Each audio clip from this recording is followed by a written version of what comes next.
ఏమన్నా సాధిద్దాం, బిజినెస్ పెడదాం, మస్తు పైసలు సంపాదిద్దాం. ఇట్లా నేను కూడా మీలాగా చాలా కలలు కనేవాడిని. కానీ రేపు మార్నింగ్ లేచి అదే పనికి వెళ్తున్నా. ఇట్లే 3-4 ఇయర్స్ అవుతుంది, ఏం పీకలేదు, ఇంకా అదే పనికి వెళ్తున్నా. డైలీ పనికి పోతున్నా వస్తున్నా, ఇదే రొటీన్గా ఉంది లైఫ్లో. ఏం సాటిస్ఫాక్షన్ లేదు. ఇదే రొటీన్గా ఉంటే ముందర ఏం పీకాలని అర్థమైంది. అందుకే మన స్కిల్ ఉంది కదా, ఆ స్కిల్తో ముందర పోదామని ఆలోచించిన. సాయంత్రం ఇంటికి వచ్చి ఒక ఖాళీగా ఉండే బదులు టాటూ క్లాస్ జాయిన్ చేసి అక్కడ ఏదో స్కిల్ నేర్చుకొని ముందల అదే బిజినెస్గా స్టార్ట్ చేయొచ్చు. ఆ క్లాస్కి వద్దు అనేదానికి చాలా రీజన్స్ ఉన్నాయి. పనికి వెళ్తున్నా, సాయంత్రం ఇంటికి వచ్చిన తర్వాత రెస్ట్ చేయాలి అనేది మస్తు రీజన్స్ ఉంటాయి. కానీ నేను రీజన్లు పక్కకు పెట్టి క్లాస్కి వెళ్తున్నా. ఇప్పటి వరకు 6 months అయింది నేను వెళ్తున్నా. ఇంకా 3-4 monthsలో టాటూ క్లాస్ కూడా అయిపోతుంది.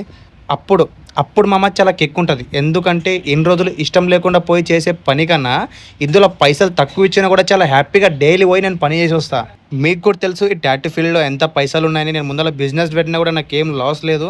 ఫైనల్గా మీకు చెప్పేది ఏమంటే, అది ఇది అని రీజన్ వెతకకుండా స్టార్ట్ చేయి మామ. ఈరోజు స్టార్ట్ చేయి, ఇప్పుడే స్టార్ట్ చేయి, కానీ స్టార్ట్ చేయి. నాలాగా టైం వేస్ట్ చేయకు.